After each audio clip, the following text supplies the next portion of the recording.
Have you ever wondered why the country we know as Iran was once called Persia?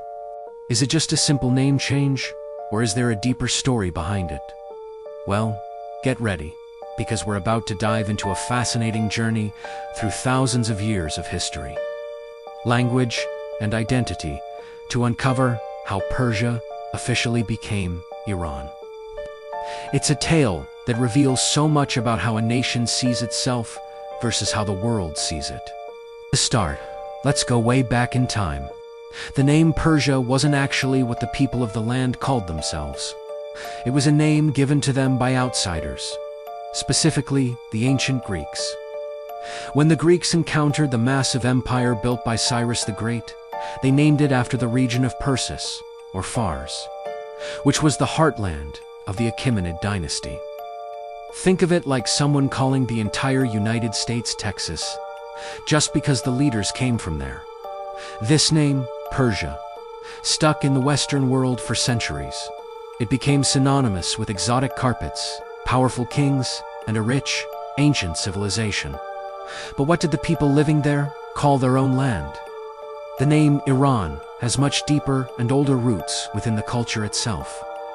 It comes from an ancient Avestan term, Aryan, which translates to land of the Aryans.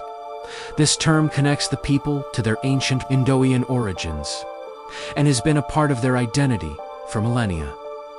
In fact, evidence of this name appears in ancient inscriptions and texts long before Persia became the common term in the West. By the Sassanid Empire, around the 4th century AD, the term Aryan or Iranshar was already being used in official contexts to describe the empire. So, while the West was saying Persia, the people themselves had a different name for their home, one that was tied to their heritage and language. For hundreds of years, this dual naming situation continued. In the West, it was Persia. Inside the country, it was Iran. This wasn't a huge issue for a long time, but things started to shift in the early 20th century. As the world became more interconnected, nations began to formalize their identities on the global stage. For the ruler of the time, Reza Shah, this was a crucial moment. He was on a mission to modernize his country, build a strong sense of national pride, and assert its place in the world. He wanted to move away from the old, dynastic image and create a unified, modern nation-state. Part of this modernization effort involved looking back to the country's glorious, pre-Islamic past. Reza Shah wanted to emphasize a national identity that was continuous, ancient, and uniquely their own. And what better way to do that than by officially adopting the name that the people themselves had used for centuries? The name Iran evoked this ancient Aryan heritage and signaled a break from the colonial-era term, Persia, which was seen as a name imposed by the West. So, in 1935, the big moment arrived. The government of Reza Shah sent a formal request to foreign embassies and international bodies, like the League of Nations. The decree was simple. From now on, the country should be officially referred to as Iran, not Persia. This wasn't just a whim. It was a calculated political and cultural statement. It was a way of saying, we are defining ourselves on our own terms. We are not the Persia of your history books. We are the modern nation of Iran. The change officially took effect in March 1935.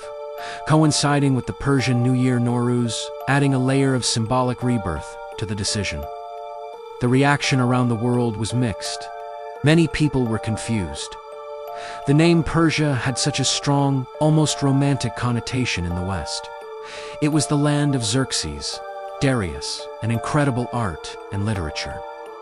Some scholars and diplomats worried that abandoning the name Persia would disconnect the country from its famous historical legacy in the eyes of the world. Imagine if Egypt suddenly decided to change its name. It would be a bit of a shock, right? There was a real concern that the rich history associated with Persia would be lost or forgotten by the international community. This debate continued for several years. The name, Iran, slowly but surely became the standard in official documents and news reports. However, the allure of Persia never completely faded. It continued to be used in cultural contexts to describe things like Persian cats, Persian rugs, and the Persian language, which is Farsi. The cultural legacy was so intertwined with the name Persia that it was hard to untangle. Recognizing this lingering connection and confusion, a clarification was made in 1959. Reza Shah's son and successor, Mohammad Reza Pahlavi, announced that both Iran and Persia could be used interchangeably in formal correspondence. It was a practical move to bridge the gap between the country's official modern identity and its well-known historical one. This allowed foreigners to continue using the familiar term Persia without causing offense. While Iran remained the official domestic name, however, over time, Iran has firmly established itself as the dominant and accepted name for the country. After the Islamic Revolution in 1979, the country's official name was changed once more to the Islamic Republic of Iran.